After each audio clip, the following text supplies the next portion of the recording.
So let's have a look at how this finally gets set up in the reference list.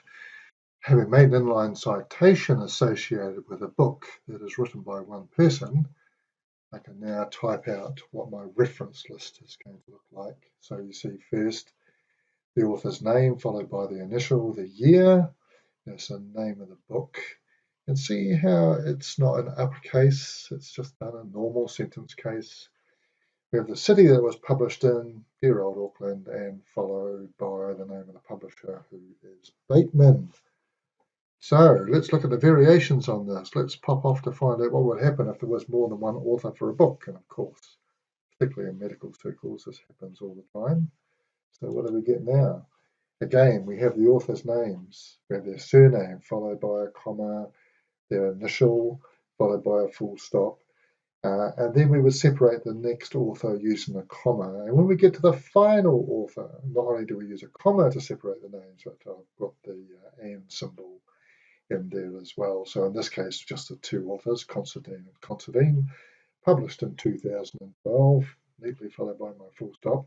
The title of the book, Healing Our History, The Challenge of the Treaty of Waitangi, again written in sentence case.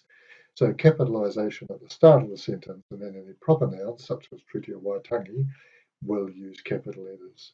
Again, published in Auckland, and this time our publisher is the dear old Penguin Company.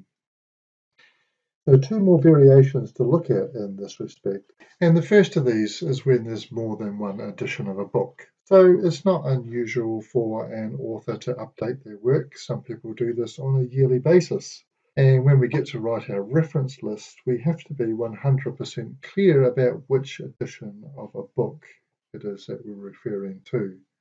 So let's see how this would work. And in this case, we're looking at Jane Huff's work.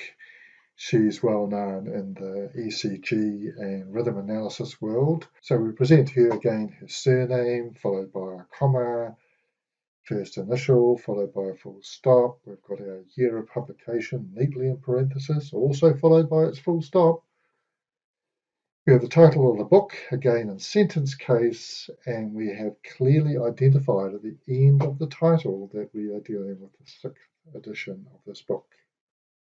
We know it's published in Philadelphia, that wonderful city of light, and Lippincott is the publisher in this case. This brings us to our final variation, which is when we have editors for books.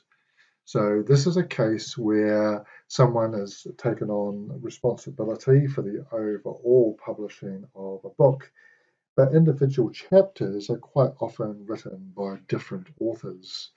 And the rule of thumb here is that we tend to present the name of the author of a chapter, the name of that chapter, and then get into the editors and the book's details. So let's have a look to see how that's going to work.